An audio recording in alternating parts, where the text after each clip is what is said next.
Assalamualaikum warahmatullahi wabarakatuh. Hello sad boy dan sad girl, bertemu lagi bersama gue Mas Bow di channel bioskop.com. Selama beberapa menit ke depan, gue akan menemani para sad boy dan sad girl yang sedang galau karena ngelihat si doi lagi main iko-ikoyan sama om-om.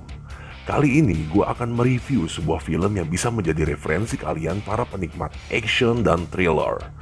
Film ini tidak diperuntukkan untuk di bawah umur karena film ini dipenuhi oleh adegan yang berdarah sampai dengan adegan kimpoy-kimpoyan. Tanpa banyak cakap, langsung saja check this out.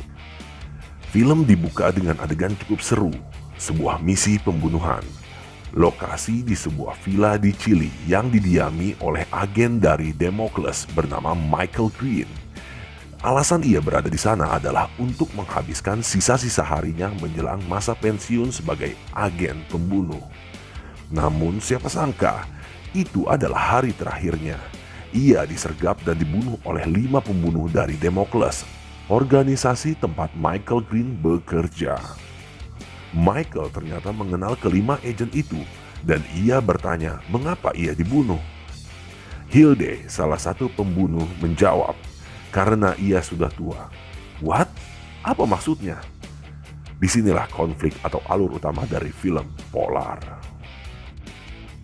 Setiap agen yang akan pensiun di Damocles akan dibunuh atas perintah Blood, si bos. Peraturan di Damocles, setiap agen yang memasuki usia 50 tahun ke atas harus pensiun. Di samping itu, banyaknya agen yang akan pensiun membuat Blood memutar otak untuk menutupi keuangan perusahaan dengan cara menghabisi para pensiunan organisasi Damocles. Pemeran utama yakni Duncan Visla yang diperankan oleh Matt Mikkelsen termasuk agen yang akan memasuki masa pensiun. Maka ia pun termasuk agen yang akan dibunuh. Namun membunuh Duncan bukanlah hal yang mudah, karena di Damocles ia mendapat julukan Black Kaiser atau Kaisar Hitam. Julukan itu didapatkan karena Duncan merupakan agen paling hebat di Damocles. Duncan Visla alias The Black Kaiser adalah seorang pembunuh yang bekerja untuk sebuah perusahaan bernama Damocles.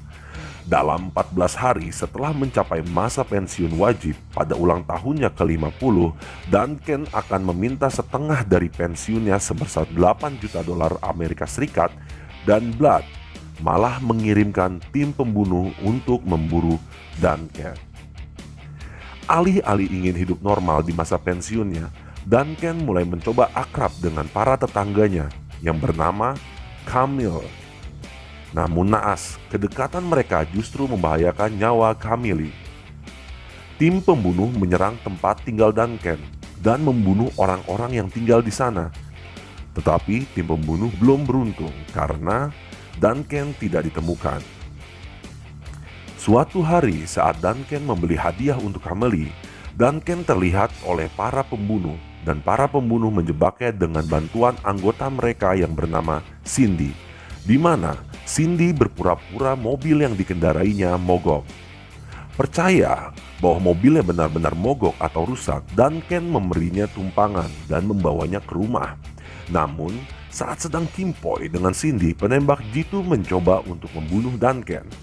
Duncan yang sadar sedang diburu langsung mengalihkan tubuhnya dengan tubuh Cindy dan akhirnya Cindy tewas. Duncan berniat akan menghabisi seluruh tim pembunuh sendirian dan pergi ke motel para pembunuh tersebut menginap, di mana ada salah seorang anggota pembunuh dibius oleh Duncan, dan dia melakukan interogasi singkat dan mendapatkan bahwa tim pembunuh tersebut pergi untuk memburu Camille. Pada saat Duncan ingin mencari tahu karena dirinya ingin dibunuh, Duncan diculik dan disiksa oleh Blood. Singkat cerita, di hari keempat Duncan berhasil membebaskan dirinya dan menghabisi seluruh geng milik Blood seorang diri. Dia disembuhkan oleh seorang teman yang memberinya senjata untuk menghadapi pasukan Blood. Dia menghubungi asisten Blood yang bernama Vivian untuk membuat kesepakatan demi membebaskan Camille. Hari yang ditunggu-tunggu tiba dan Ken menggunakan senapan mesin yang dipersenjatai dengan laser. Dia menghabisi seluruh tim pembunuh dari Blood dan membunuh Vivian, asisten Blood. Setelah bertemu dengan Blood, tanpa pikir panjang, dia memenggal kepala Blood dan menyelamatkan Camille.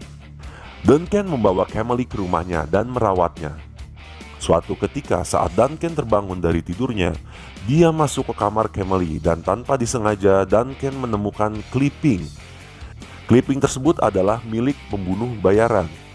Kemudian terungkap bahwa orang tua Camille dibunuh oleh Duncan. Dan Duncan membiarkan seorang anak yang dibunuh olehnya untuk hidup. Anak tersebut adalah Camille. Saat Camille tumbuh dewasa, ia menebusnya dengan merawat dan membiayai pendidikan secara diam-diam. Karena Camille tidak bisa melepaskan rasa sakitnya, Duncan menyuruhnya untuk menutup matanya dan menarik pelatuk ke arah Duncan. Peluru ditembakkan, tetapi segera terungkap Camille tidak menembak Duncan dan malah bergabung dengannya untuk mencari tahu siapa yang memerintahkan serangan kepada orang tua Camille. Sedikit review dari gue. Pemeran utama Matt Mikkelsen, yaitu om-om ganteng nan badass idola semua orang. Film polar bercerita tentang pembunuh bayaran yang ingin pensiun. Film Netflix ini memiliki potensi untuk menjadi John Wick selanjutnya. Paling tidak dengan gayanya sendiri. Sayangnya, musuh yang membingungkan, adegan aksi yang kurang muatan emosi, dan tampilan yang edgy membuat film polar terlihat seperti film aksi ketinggalan zaman yang dibuat tahun 2000-an. Film polar mungkin akan cukup menghibur bagi yang mencari tontonan ringan dengan adegan tembak-tembakan para pembunuh bayaran dengan bonus adegan panas. Film ini tentunya cocok bagi kalian yang sedang galau untuk menjadi hiburan dikala kalian sedih karena melihat si doi lagi jalan sama om-om mungkin. Cukup sekian, terima kasih atas waktunya geng. Jangan lupa like and subscribe, serta share untuk berkembangnya channel ini.